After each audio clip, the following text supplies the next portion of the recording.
Good morning, everyone. Welcome to the weekly show with Aditya, India's number one podcast, with India's number one host, Aditya, in association with Dusra.net, the number one website in sports, education, and entertainment.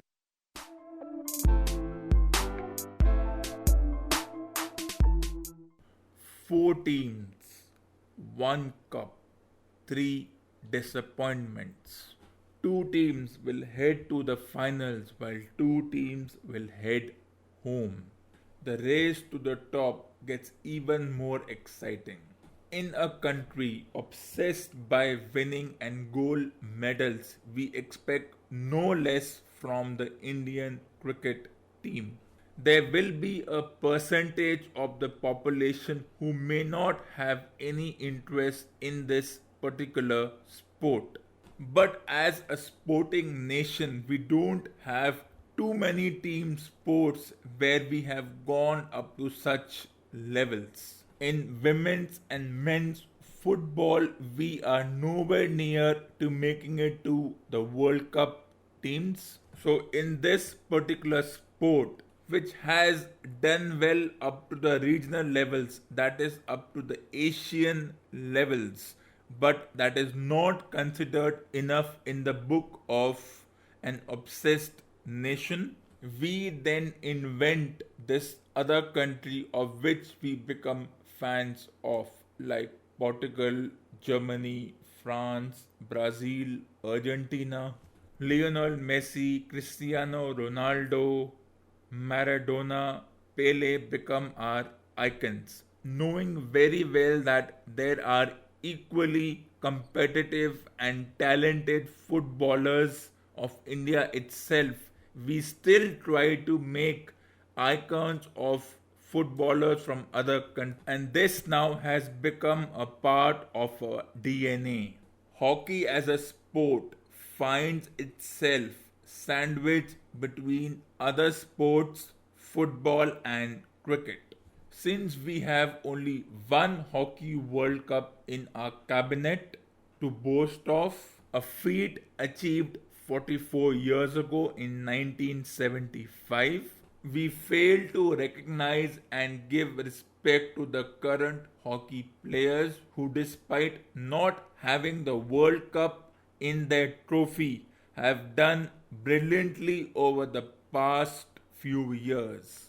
But then, according to most, Manpreet Singh is no Virat Kohli, Harmanpreet Singh is no Rohit Sharma, and Shrijesh is no MS Dhoni.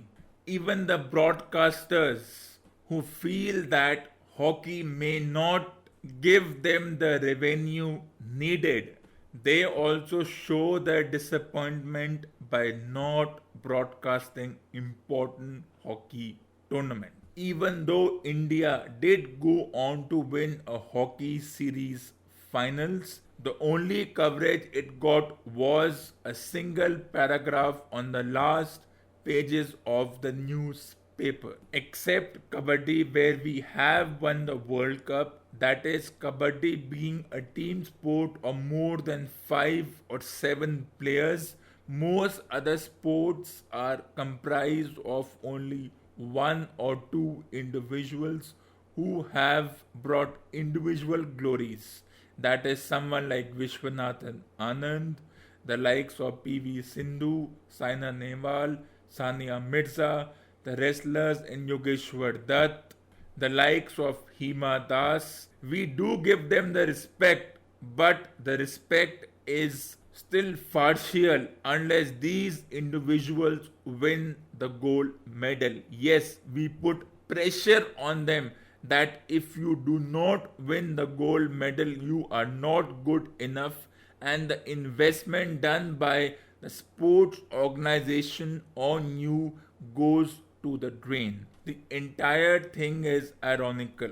Those who criticize that the players have not done enough in their respective sporting domains would have probably not played a sport in their entire life and sat comfortably in the boardrooms making decisions as to whether this player requires the investment for them to go and get the desired result in the desired competition.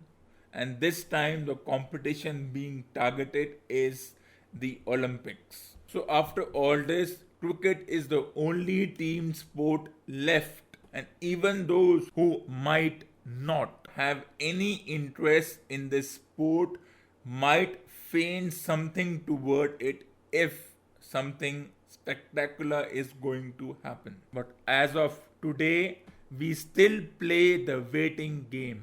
The semi finals have been decided, they have been locked and loaded.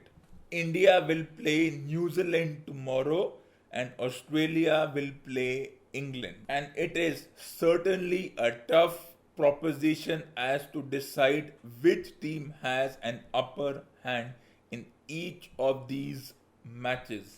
In another development, USA has gone to win the Women's World Cup, where unlike India, other sports like hockey, football, baseball, rugby, basketball are at an equal and competitive level.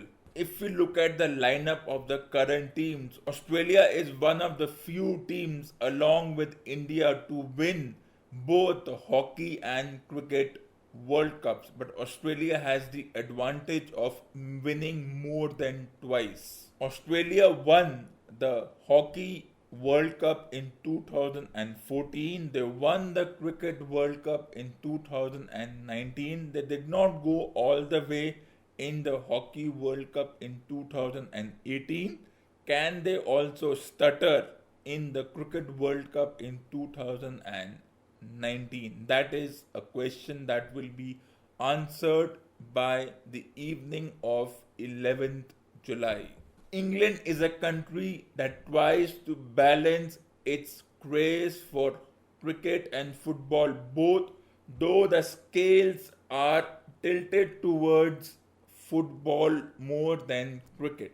We all know what's the story in India. The media tends to go into extreme angles, and often emotions take over logic, and our appetite for winning, despite being a passive participant, will either make us go into the extremes of praise or the extremes of abuse. And this will continue for weeks, showing our inability to empathize with the players in either direction. But if we go into the specifics of the four teams as of now, two are looking for their maiden title in this particular sport, while the other two are looking to extend their championship reign.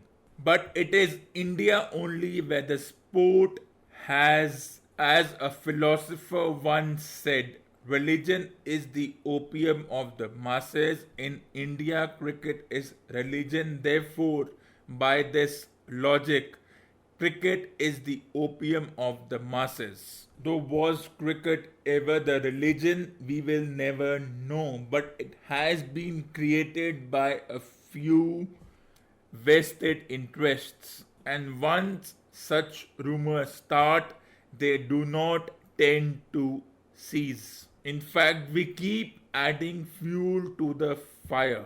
And if the interest is genuine or fictitious is a question that will never be answered. Humans work on only two levels. Either we praise someone or we denounce them. There is no middle ground.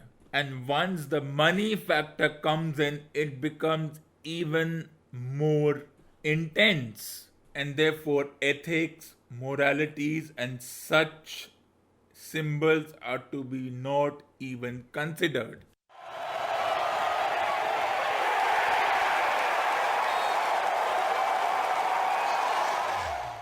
So, who decides which particular game will be the national sport of a particular country? Cricket and football are seen as sports which are imported due to colonization, so they may never make the cut, at least not on official grounds. The popularity of the sport could be a criteria, but that cannot be taken seriously. As such, popularity is often subjective. Hockey could make the cut for being a national sport, but it doesn't evoke nationalism like cricket. Though the nationalism evoked by cricket is not really nationalism because one does not even know the definition of the term nationalism. So, yes, we can leave that to others.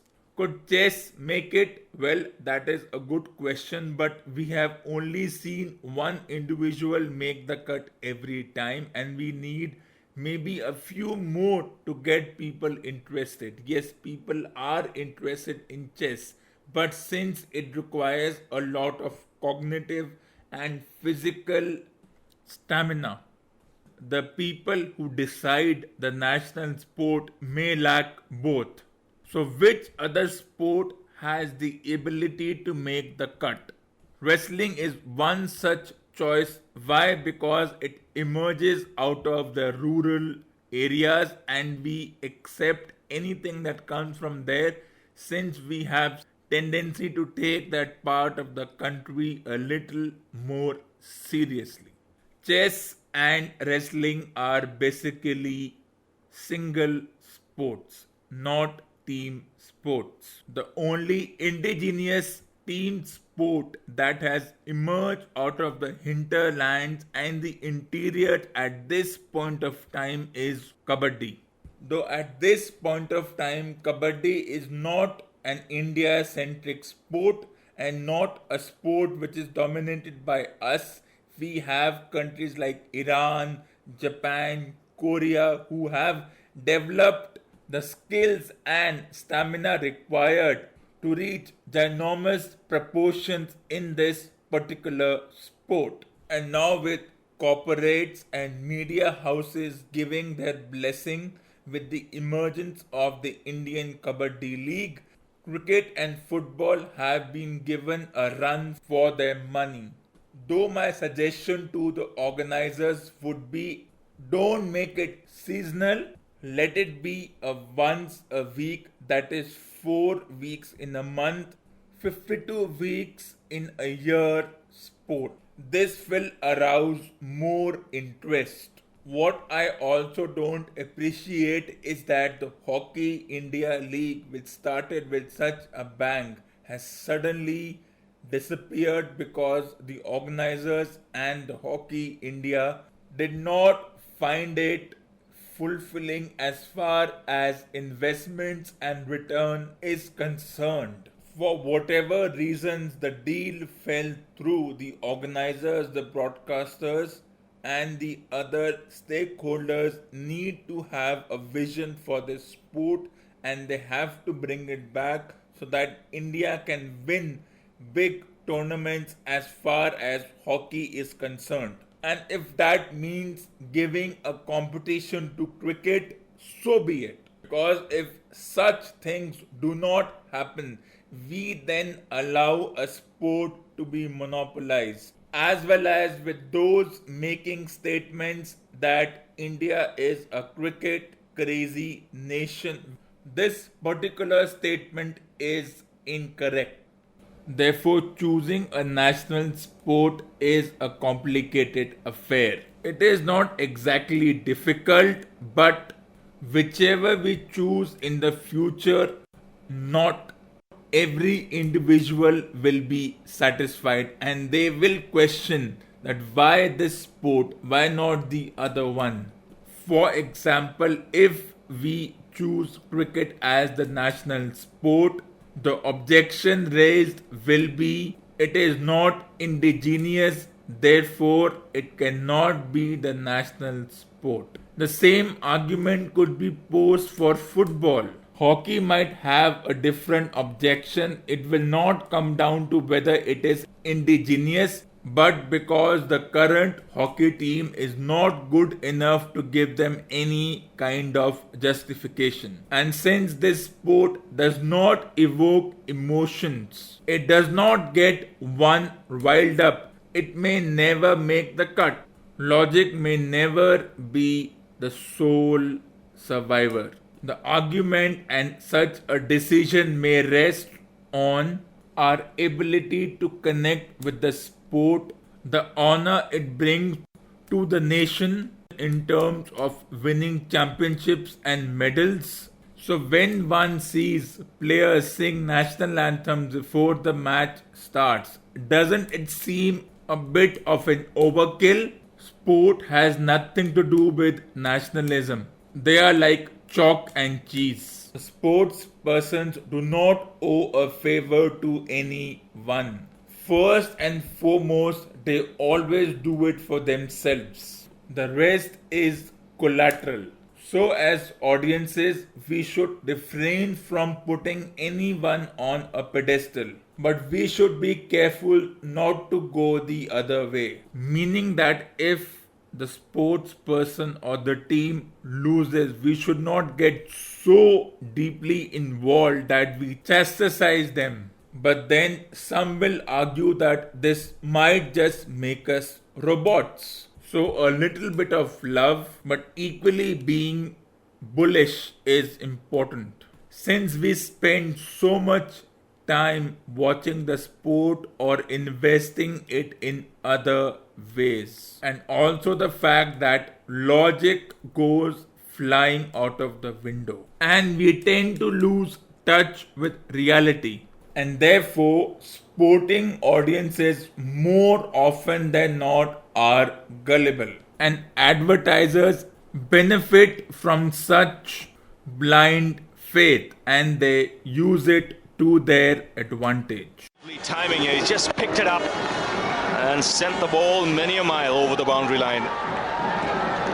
Bounces on the roof and then hits the road.